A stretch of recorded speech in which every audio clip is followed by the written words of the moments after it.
Hello, Sooner fans, Longhorn fans. Welcome to the second episode of the Bevo Podcast, the only podcast exclusively dedicated to covering the greatest rivalry in college football, the University of Texas and the University of Oklahoma. Kevin and I want to start by saying thank you to everybody that's tuned in to the first episode. We've had tremendous support. YouTube calls. Apparently, we're breaking records. Records. Yeah, Musk has reached out to us, is maybe starting a whole new platform. I don't know. But anyway, the support's been tremendous. So everybody that's listened, thank you so very much. And we're just excited to do episode number 2 today, which is a continuation of number 1, where we're going to talk about the Oklahoma head football coaches and how they've got us here and the legacy that Brent Venables is going to inherit and, kind of what we've got to look forward to. But first, let me thank our title sponsor. As you all know, Kevin and I both work for Brown O'Haver, a public insurance adjusting firm that works for the insured, not the insurance company. We handle claims so that you don't have to. We make sure you get paid more and more quickly from your insurance company. On average, we get our clients 30 to 40% more.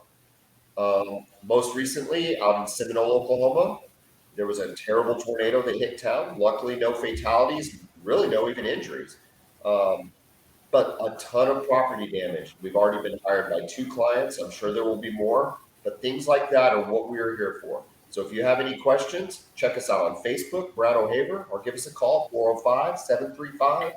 405-735-5510. Kevin, what did you think of our first episode? Are you as fired up as I am? I'm really fired up. It was a great time talking about, Texas coaches, starting with Mac and then the complete instability that the program has had ever since then, where we're at now, the continuous rebuild that we're still in. But now, we want to talk to you about. Do you think I was too hard on Tom Herman? No. Okay. No. I'm worried I might have hurt Tom Herman's feelings. No, but I'm sure he's fine. Okay. He got a nice check to leave, so he's okay. All right. Yeah, he's good. He's good. But no, I want to talk about the OU coaches. Obviously, not as much up and down or instability as Texas had. So, we want to go back to 1999. You guys hire Florida defensive coordinator by the name of Bob Stoops. What do you remember from that time? Were you excited about the hire? What did you think? I was a student at OU. I had started during the John Blake years. I think I had started school on Blake's second season. And the hiring of Bob Stoops was kind of like, who in the heck is this guy? Because we just didn't know who he was. We knew Florida had come off a national championship with him coaching. There was that knowledge. But anytime you get kind of an unknown coordinator, at least to the fan base, with comparing it to Venables, that's different. We know who Brent Venables is, right? We've experienced him. We kind of have an idea.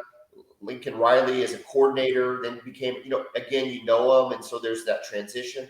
With Bob, it was like, okay, no real ties to Oklahoma. But at the same time, hopeful, because you're coming off of maybe the 3 worst years in Oklahoma history. I mean, just to be destroyed like we were, maybe the 4 worst years if you count Schnellenberger, which I think you can. And so, I think hope came to mind, and he was absolutely confident. And we were excited. I think there was some excitement, but again, the unknown was there. Absolutely. So that first year, he goes 7-5. I remember the Red River Shootout that year in the Cotton Bowl. What do you remember about that? It was my 21st birthday. My sister had gotten me student tickets that were on the 50-yard line in the sun. But they were fantastic. 10 rows up. It was just... pretty good gift. Oh, it was amazing. One of the best gifts ever. Thank you, Sarah. And we were, again, sitting there on the 50-yard line. We go up 17-0. Quickly. In the first quarter. My head was exploding. I had lost my voice. It was the 15 most exciting minutes I've ever experienced as an OU football fan, right? To go up 17-0 just right out of the gate, only to then be sat back down in my seat by a 17-0 Texas second quarter.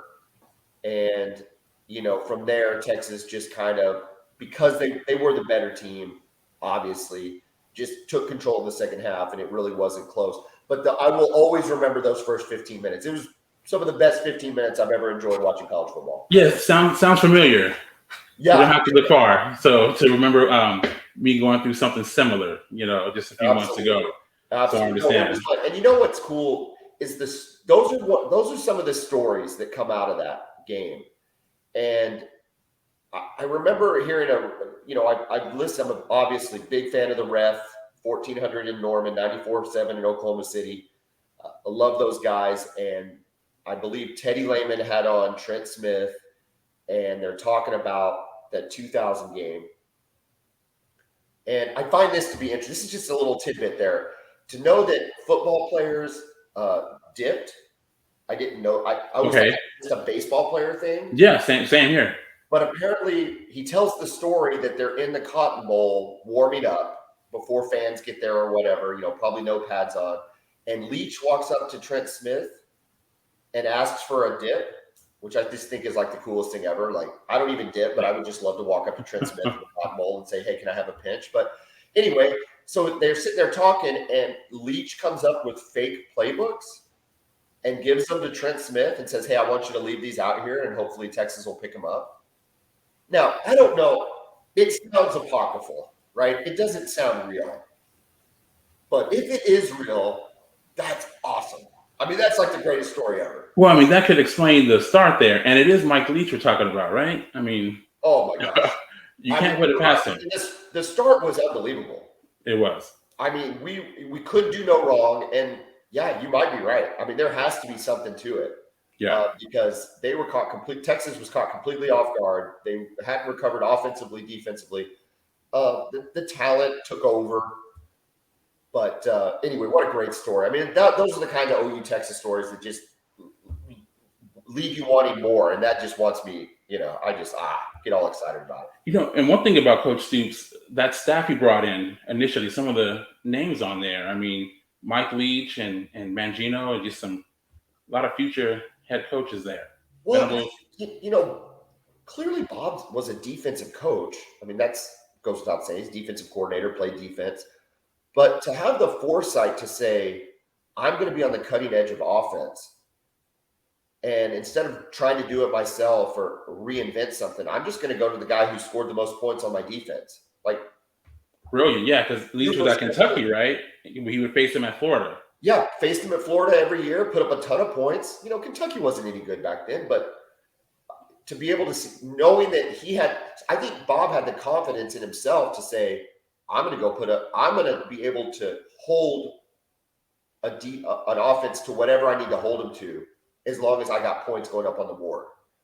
And, Leach was only there the 1 year, and the record probably doesn't bear it out, but to be able to set the groundwork for Mangino, Long, and so on, it's crazy to think that part of Bob's legacy is the dynamic offenses, right? Defensive coach having the legacy of a dynamic offensive staff typically is pretty cool. I remember that 99 game, some of the plays they were running, some of these crazy wide receiver screens, and I just never seen anything like that. Everybody else is running power I formation, fullback, 2 tight ends. Here they come spreading it out, throwing it all over the yard with Heupel. And especially in the Big 12. I mean, that was line them up and smash them. And I think, there's probably a realization in 99 that you don't have the dudes to line up and smash them, right? So you've got to be creative. You've got to find those things that are going to catch people off guard. And that offense did catch people off guard. And if you think about a lot of those games, the Notre Dame game comes to mind. We're up against Notre Dame. We're up against Texas. The offense caught people off guard. But eventually it bears out, the talent wins out, right? That talent and coaching and having especially on the lines. Yeah. Yeah. And I think that's what got exposed in that first year in Bob's worst record. But in the rest of it, I mean, the framework to say, hey, we're going to be innovative on the offensive side of the ball. Great legacy. Okay, so 99, obviously reason for optimism. But 2000, I mean, for me as an outsider, I mean, one of the most shocking seasons that I can remember in college football. Undefeated national champions. Tell me about that season. What was that like for you being a student too?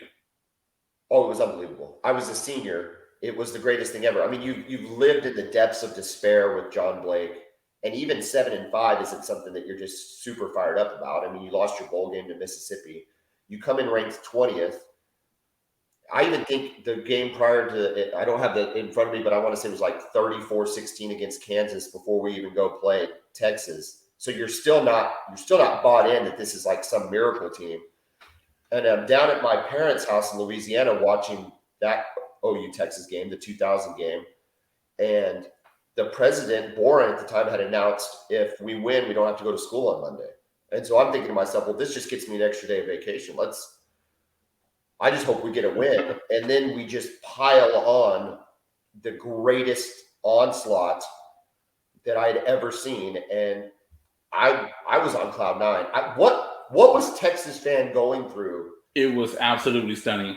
I could not believe what was happening. I mean, it was just touchdown. What were y'all interception. ranked? What were y'all ranked? I want to say in the top 10, right around 10. Okay. Was it like a 9-10 matchup? Is that right? I believe so. So I was expecting a game similar to 99. And oh no. I mean, it was quick. I mean, touchdown, Quentin Griffin. What do you have? 6 touchdowns that game? Yeah, it was unbelievable. And then the defense picking off Sam Zan Applewhite. I mean, just pick sixes, everything. Yeah, Texas never had a chance, and it set up obviously the greatest run in OU history, that Red October, where you then have Kansas State, the Nebraska game 1-2, leading into the national championship game, which hold on, let's not forget going down to Kyle Field and beating Texas A&M. Again, an amazing defensive play wins that game. Torrance Marshall, pick 6. Yeah, with a little bit of help from Rocky Calvis in the back, but it was it was fantastic. And then, then to go, the Florida State game was, you're undefeated, but I can say as a Sooner fan, I'm thinking, I just hope we don't get embarrassed. I did not think you would be Florida State. Even after all the magic that happened through that season, I didn't think it would happen. No, I mean, all they showed was Chris Winkie highlight videos for a month leading up to that game. And I just thought, we're good, and we've beaten some good teams, but we're not beating Florida State. I mean, these dudes, this is not going to happen. Bobby Bowden, Winkie, I don't care that Snoop Minnis was on the sideline for stealing. What was he? Stealing sneakers from Dillard's or something like that. No, that was Peter Warwick. Was he involved in that too? No, it's Peter Warwick. Well, what did Snoop get in trouble for?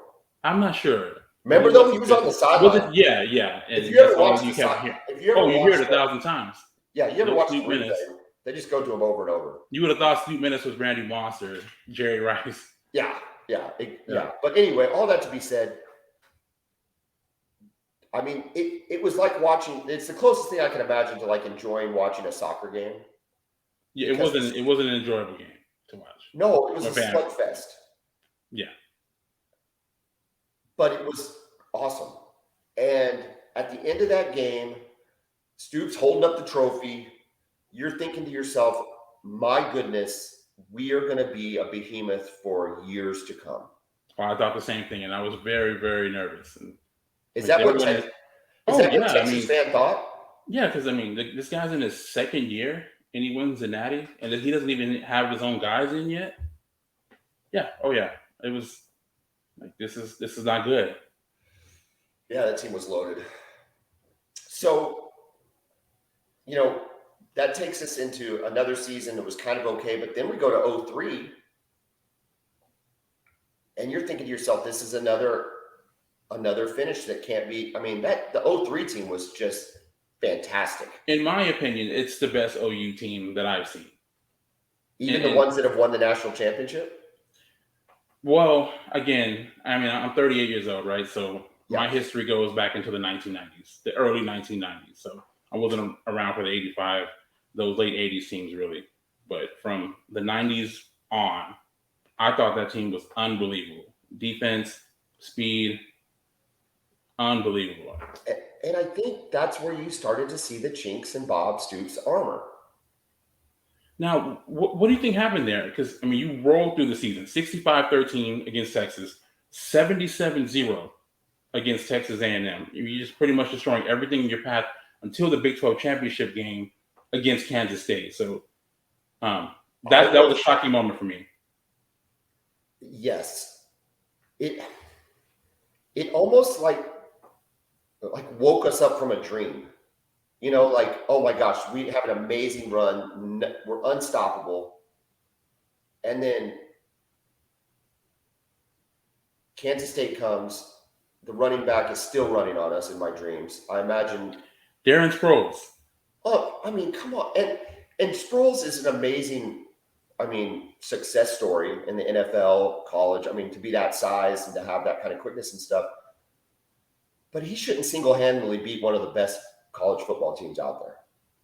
Agreed. And we let him beat us.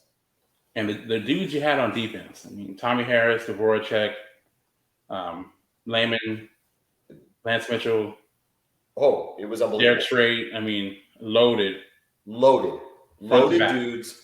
And anyway, and I can remember the loss happening, and then somehow we still make it to the BCS. I don't even know how you can explain that to me. I don't think that would have happened. I don't think that would happen with the playoff anymore. I think it would have to be a unique situation to lose a conference championship game and still get in the playoff. Sure. Especially one to such a bad team. Yeah. But I think that was the cachet that Oklahoma had in 03. And I think that's the cachet that Bob Stoops had in 03. Agreed. They believed we were good enough that it didn't matter. And Bob Stoops was big game Bob. Exactly. And so I can remember thinking, we're still going to beat LSU. Oh, yeah. Same here. Same here. We had our bad game. This was our bad. Remember, Saban wasn't Saban yet. This wasn't this Nick Saban that we all fear and know is the greatest college football coach of all time. And this wasn't Joe Burrow leading the LSU Tigers. Oh, no, not at all. And now I think what got to that team and that game was LSU getting to play in the Superdome. Okay, pretty much a road game. I can't come up with another reason or excuse to why we lost the game. I mean, we didn't execute some plays. Jason White missed a couple passes. But I think at the end of the day, I think the unfortunate event of having to play LSU in the Superdome just isn't – that's not a big win. Was Jason White injured that game? I think I heard something about him having an elbow injury or something like that. What's going on? I don't remember an elbow injury. I mean, he was always kind of hobbled. But even hobbled, Heisman. Even hobbled, he was a Heisman winner, Yeah. Uh-huh. But so they lose that game. And again, I still don't think Bob has taken a hit yet, though. Not until the USC game. Let's talk about that 04 season. I mean, first of all, the recruiting. You guys signed the best running back, arguably, of the generation. Historically great running back, Adrian Peterson. Went a head-to-head recruiting battle over Texas. Did y'all ever think you had him? Oh, absolutely. For real? Oh, yeah. We thought Adrian Peterson was coming. God, can you imagine? For a second. Yeah. Him and Vince Young in the backfield. Yeah. Uh-huh. Yes. I mean, Oklahoma, again, is rolling at this point. Stoops is still the man in the sport. Again, blow everybody out, and this time take care of business in the Big 12 title game, only to just lay up to that point the biggest egg in the national championship game.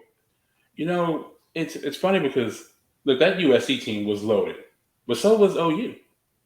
I mean, you have Jason White, you have a Heisman winner, you have Adrian Peterson, who should have won the Heisman. Mark Clayton. Yeah, he was the best player in college football. Absolutely. You had Mark Clayton, Mark Bradley, Travis Wilson, James Moses at tight end. You can keep going. Great offensive line and defense, loaded team. And so I think at that point, that's the first. So, Kansas State, you say, oh, well, we just weren't ready. LSU, you say, oh, okay, it was the home game.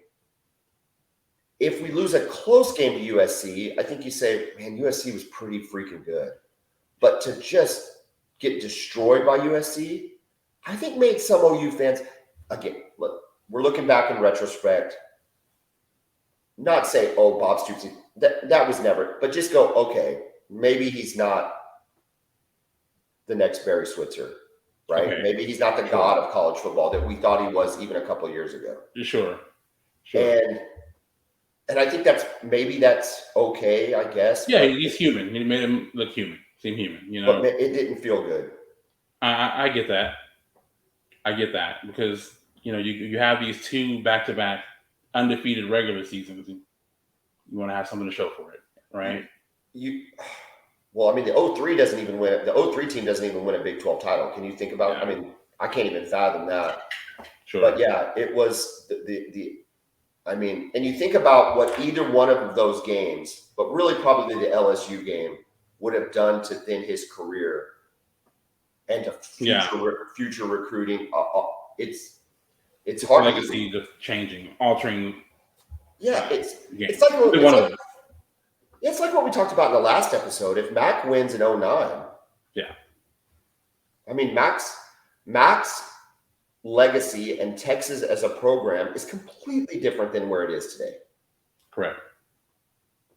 So then we go into some down years with Bob. Yeah, I mean, 05, you had a new quarterback breaking in, Rhett Bomar. Peterson had some injuries, so it's a rough season there. 06, I thought was interesting, right?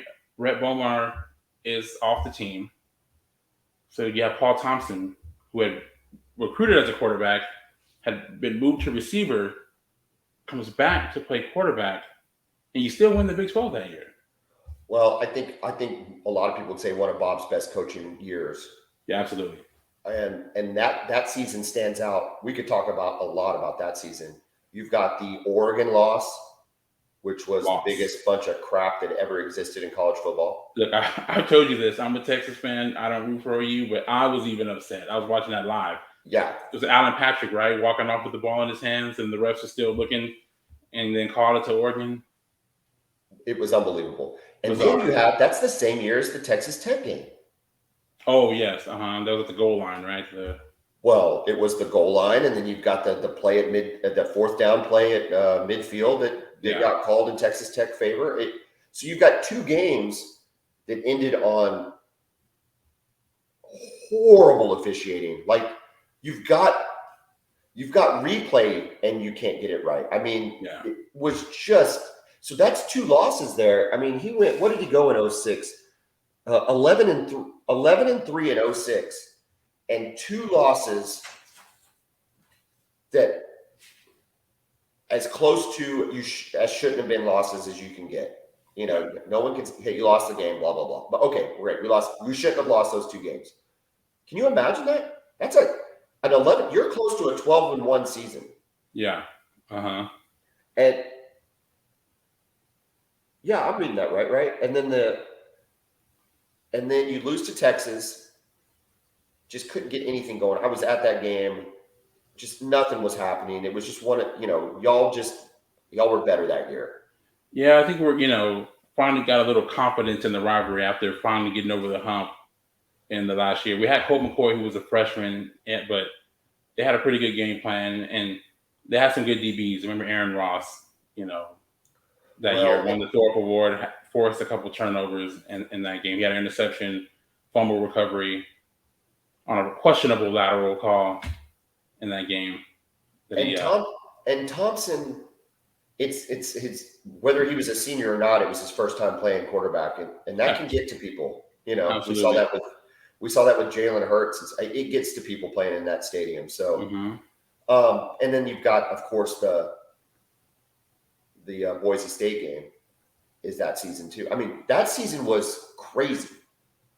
Yeah. But at the same time, you didn't have Adrian Peterson for the back half of that season. Yeah, he had broke his collarbone, right? I think against Iowa State. Against Iowa State, diving into the end zone. His dad there attending for the first time. His dad gets to attend an OU game, and what a bizarre injury, right? For Alan Patrick was a beast the back half of that year. But anyway, so I think that's where Bob, you got to see, okay, hey, things aren't going great, and this is how you salvage a crappy season, because that could have gone really south. You lose Adrian Peterson, and you've got what is essentially a backup quarterback playing quarterback, and you win the Big 12, and you're in a double-digit win season. That, I think, is a legacy-defining season for Bob, because it just shows that dude never gave up on a season. Yeah, I agree. And I think that I'm going to pick on Texas a little bit. That's the difference between Texas and Oklahoma, at least over the last 20 years, is those seasons where what's left to play for doesn't. Yeah. We've had a couple more of those, but not very many. But Texas gets hit with those, and boy, things kind of collapse. The whole thing can fall apart. And I think you could speak to leadership. Just exactly what we're talking about in the last episode and this episode is the leadership. And I think that having Bob Stoops' leadership over such a long period of time played out in seasons like 2006. Yeah. Now, I do feel like, to be fair, in the last half of the 2000s, I think Texas really turned a corner in the mental toughness standpoint, with Vince Young leading the way, battling through adversity. Those teams through the last half of that decade were pretty tough and gritty. And for example, being down to Tech in Lubbock in 2008, coming back, they still lost the game, right? But your Colt McCoy. I mean, we're going to talk about most hated players, most loved players or whatever. Colt McCoy was just a ball player. He was. So to go from Vince Young to Colt McCoy, couldn't have two more different types of players, yet from a leadership standpoint and just pure grittiness, just fantastic, I think. Yeah, it was a great time. Going into 2008, we lose to Texas. Speaking of that, we lose to Texas, but we make another national championship game. And again, we're on the precipice. We've got the greatest offense at that time to have played in college football, 6 straight games, scoring over 60 points. We lose to Marco Murray in the Big 12 championship. Dislocated knee, right? And we have to go play Florida. And the question is, does Percy Harvin play? We don't have DeMarco Murray. Florida has Percy Harvin.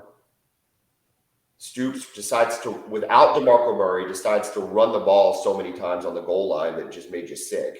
You've got Sam Bradford, the Heisman Trophy winning quarterback. And in the first half, he doesn't lean on him when you've got DeMarco Murray out.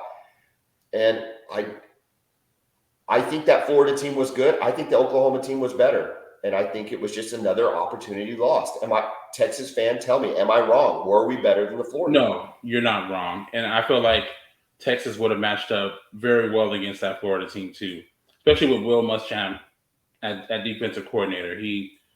When he was at Auburn, he had some success stopping the Tim Tebow Florida offense. So, I think the full complement of Texas's team against Florida's team wins that game. Yeah. I think they win that game. And it's just like, and you think about the trajectory of the SEC. Again, we're talking ifs and buts, candy, whatever. But the trajectory of the SEC really started to hinge on that 2008 game by Florida and the 2009 game by Alabama. Correct. And Oklahoma takes care of business in 2008, and Texas takes care of business in 2009. What does that do to the Big 12? What does that do to the SEC?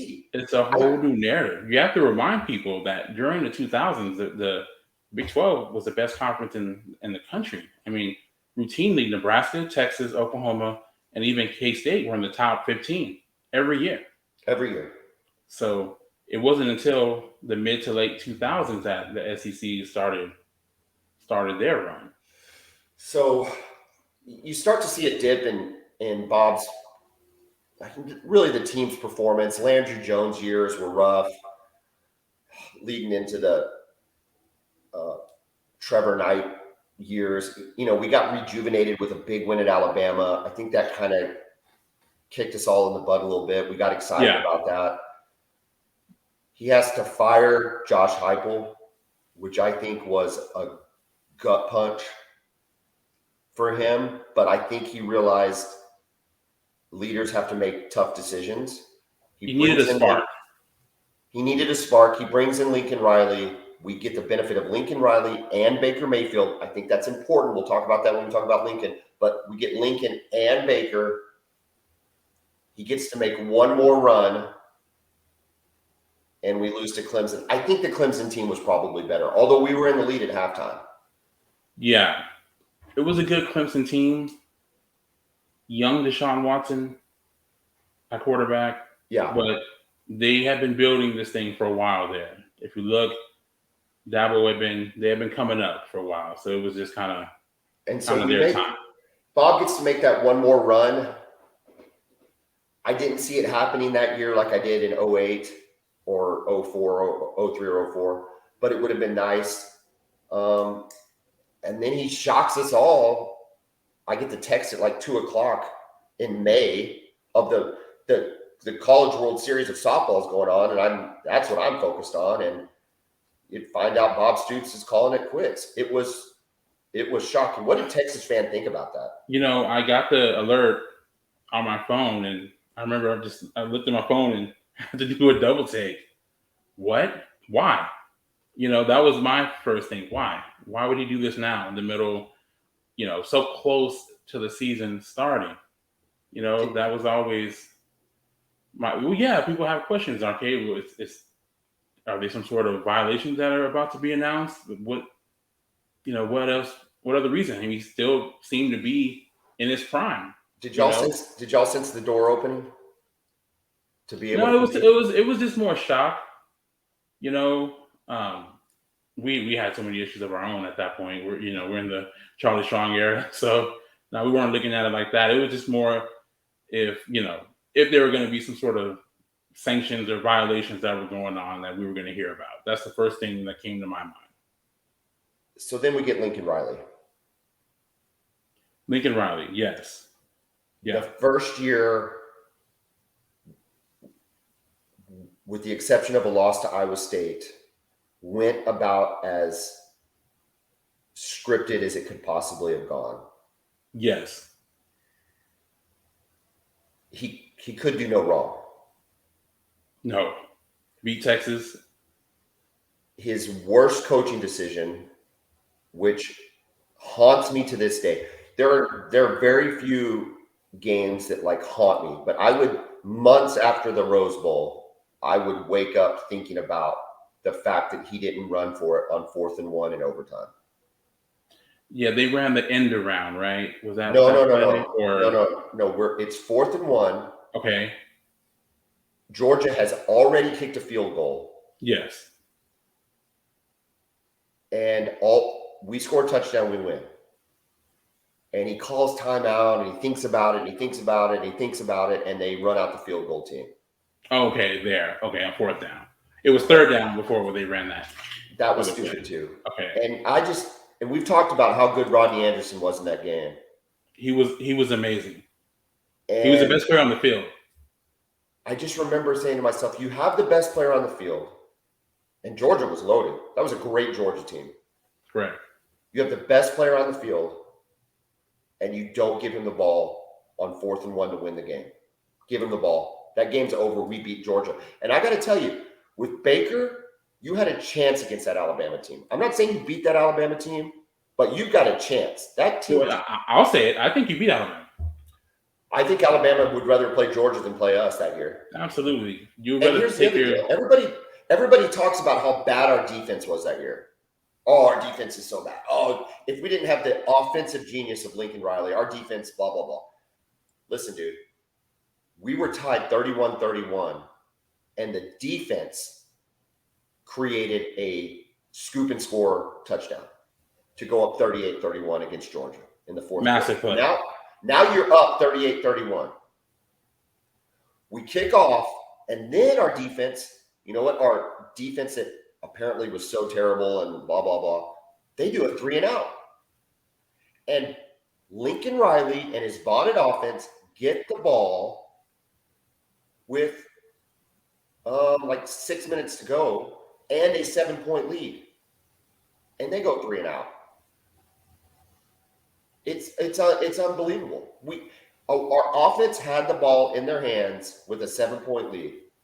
Our defense did everything they could in that fourth quarter to give us a chance to win. And it just, as you can tell, I'm getting frustrated right now just talking about it. I hope it's coming through on the recording. It's a fine line, right, between winning and losing, especially in those games with all the good players and good coaches out there. And little decisions. You know, you still had tremendous optimism, but Oklahoma fan had a bad taste in their mouth. Like, you don't have chances like that to beat a Georgia in a college football playoff. Those chances don't come that often. And to see them just get squandered, we weren't talking about firing him. We weren't talking about anything like that. But Oklahoma fan that watched the game said to themselves, what just happened? And wondered if Bob was the coach, do we win that game? Okay. Really? I don't know. Maybe not. Bob, in the last batch of games he was in, didn't perform that well either. So maybe it's nobody. But at the same time, I think it sounds incredible to say that you have a Heisman Trophy winning quarterback, you make it to the college football, you lose on the last play, blah, blah, blah, and yet you're still going, I'm telling you, man, people might not believe it, but true hardcore Oklahoma fan was like, Really? See, now I'm like, this guy, you replaced a legend, and this guy's on his way to being just as good. That's my thought after the 2017 season. I mean, that first half game plan against a defense that good, I mean, they did whatever they wanted, and they were running right at them. They had no idea how to defend the counter. Which makes the loss also more painful. You know, I get that. But anyway, so then he's got Kyler Murray, who we can talk about later, but I think he's the best college football. That season of quarterback was the best OU ever had. I completely agree. You know, I respect Baker, and I think he's a historically good college football quarterback. But Kyler's not human. You know, he can just do things that you just. And you see Lincoln Riley make what he thinks is the tough decision, what he has to do following the Cotton Bowl. He has to fire Mike Stoops. Yes. Couldn't have been easy. No. The fan base was calling for it. It sounds like the players in the locker room were calling for it, the whole deal. We go on to make that run, play really well, and show up not ready to play against Alabama. I mean, that Alabama team just came out swinging. They were ready. To Kyler's credit, he came back a little bit in that game, but we weren't. He did. Yeah. Then you got Jalen Hurts. And again, just a tremendous run, although a terrible loss to K-State. Just terrible. Yeah, that one was rough. And the LSU team, they were historic. Historically good. I mean, an unbelievable team. But very quickly, the wheels start to fall off. I'm sure people listening are going to be like, oh, that's hindsight. That's this, that's that. If you weren't scared after the 2020 season with losses to Iowa State and K-State and just not looking as sharp as we should have looked, yes, we had a very good win against Florida in the Cotton Bowl. It didn't feel good. So what do you think happened between, the season with Jalen Hurts and then the season with Spencer Rattler? I mean, he's the number one quarterback in the country. Everybody's excited. You see glimpses of absolute brilliance. Some of the throws that he can make. I mean, these are next level NFL throws. that he can make. But why did it never really click like it did with Jalen, Hyde, or Baker? As indicated by the hat, I think it's really simple. He started, our defenses weren't great. Our defense wasn't great, even under Grinch and all the changes we started to make. But I think his offense went away from running the ball. You got to remember with Baker, Baker had Rodney Anderson. He had Samaje Perine. He had Joe Mixon. That makes Baker look really, really, really good. Yeah. With Kyler Murray, dual threat quarterback, ability to, and he ran him. Lincoln ran him quite a bit. It completely changed the same thing whole with Jalen Hurts, right? He ran Jalen Hurts. He ran the tar out of Jalen Hurts. Mm-hmm. He goes to, we stopped running the ball in 2020 as effectively. Partly because the quarterback run game wasn't there, but I think he abandoned it too early. I don't know, but that's what you start to see. That takes us into last year where, we lose. And if you think about it, we lose guys like Trey Sermon. Trey Sermon decides to leave Oklahoma. Yeah. That dude was really good. I'm not saying Kennedy. I love Kennedy Brooks too. Find a way to use them both. Get their touches. Yeah. We made Joe Mixon and Samaje Perine happy in the backfield. You're telling me the same thing? And the way that Lincoln used Joe Mixon, was just absolutely perfect as a receiver, as a runner. Oh, that guy, what a special talent he is. It's what got you excited. So it's the things that got you excited about Lincoln that he stopped doing that then made you start to go, And so that took us to last year. Now, hold on. I don't mean to cut you off, but let's talk about the expectations, right? I think the last couple of seasons that have been leading up to 21 being the year, right? This was going to be the year. Living here in Oklahoma as a Texas fan, I just remember hearing it. This is a year. Everything's going to fall into place. We have a lot of starters coming back on both sides of the ball. What do you think happened? I think a little bit of press clippings. I think a little bit, I think you had the first taste of NIL, but all the teams did. But I think it might have impacted Rattler. But ultimately, sound winning football, regardless of the type of offense you run, always comes back to an effective run game that sets up the pass. Yeah. And Rattler just got hung out to dry a lot.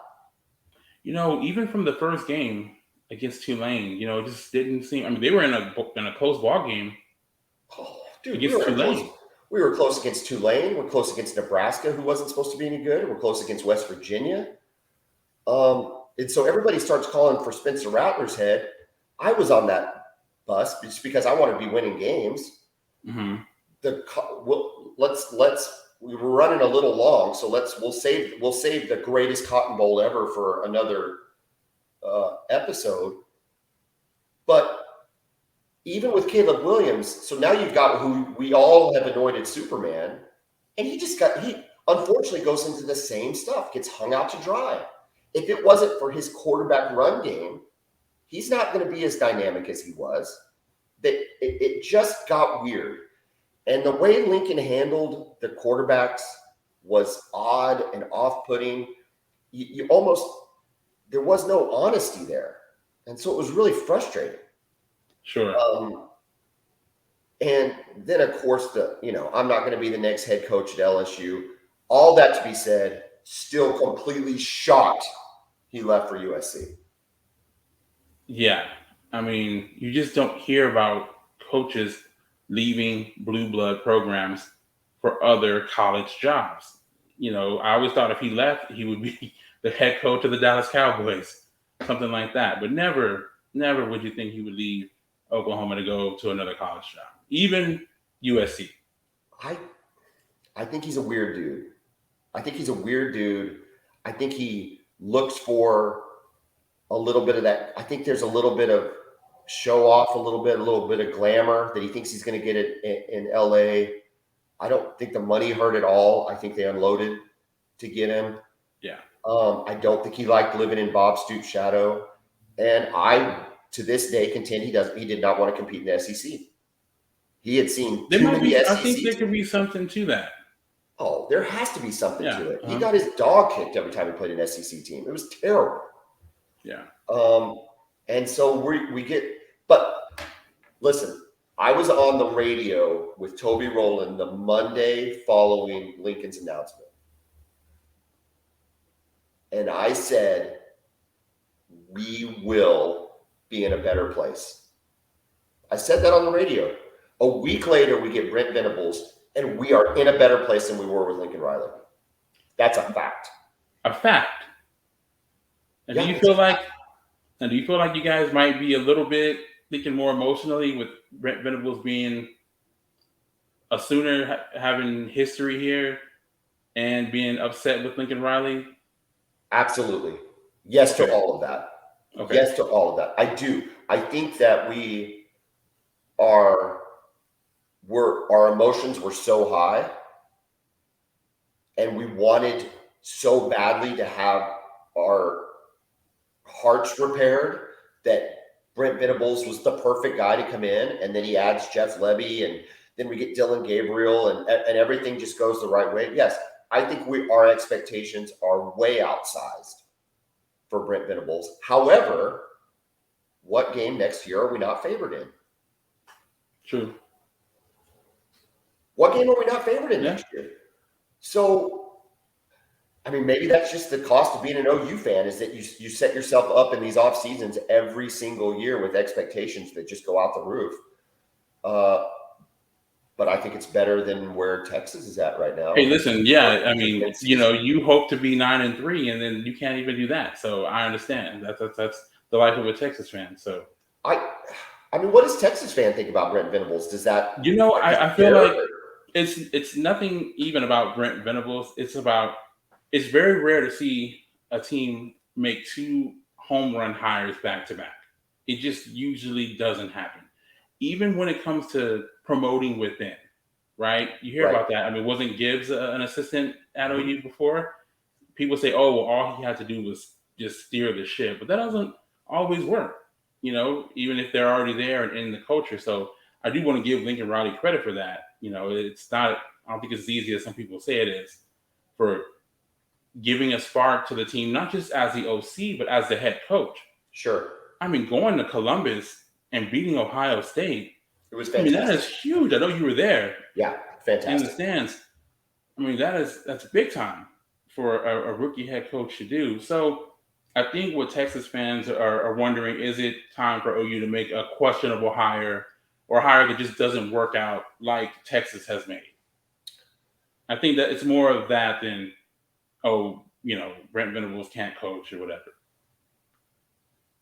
So you're saying it's law of averages. You're Correct. saying that Texas is hoping the law of averages finally hits OU. Yes, because, it has to. I mean, you can't just make great hire after great hire after great hire. Everybody gets it wrong at some point. I will say this, Castiglione's track record has me feeling really, really good. Yeah. And that goes for the entire athletic department that he runs. I mean, he picks winners. Mm-hmm. I mean, men's gymnastics, women's gymnastics, men's golf, softball, baseball's a little sketchy. But it's just, tennis is tremendous. I mean, they have a winning culture at OU. It makes me think that they probably went the right direction. He's been a assistant coach for 3 national championships. He's worked for Snyder, Bob Stoops, Dabo Sweeney. He's not too young. He's put the time in. He's built it. I don't know. I hope I'm right. I'm sure you hope I'm a little wrong. I know you don't wish any ill will, but no ill will. But if you guys had a couple of average seasons, it wouldn't be the end of the world for Texas fans. I don't after the hires that. I don't think they're coming. Again, it's hard to bet against the place. The university. It's just, you guys have such a crazy tradition of winning football games, other than the 1990s. So, well, Kevin, we've run a little long past our goal, but it's hard in this. I get so excited. We're fired up, man. This is what we do. This is the beginning, though. We're still in the beginning. This is the beginning. We're going to get better. If you listen to the end, thank you. If you turned us off early, you missed some amazing content, but that's okay. We're gonna put our heads together and come up with our next topic, which is going to be the best games in the Red River rivalry. So please be looking forward to that. And again, for those that have listened, thank you so much. And for those that are new to the show, thank you for listening. Kevin, this has been fun, man. Yeah, it's been great. And if you enjoy it, feel free to subscribe on YouTube or wherever else you get your podcast. So we're still working on it, but we'll be on Apple Podcasts, Google, anywhere where you can find podcasts. We'll be there probably within the next few days. So, and if you don't like it, put your comments on John's Instagram page. Yes, which doesn't exist. Which doesn't exist. All right, Kevin. See you later, buddy. All right, have a good one.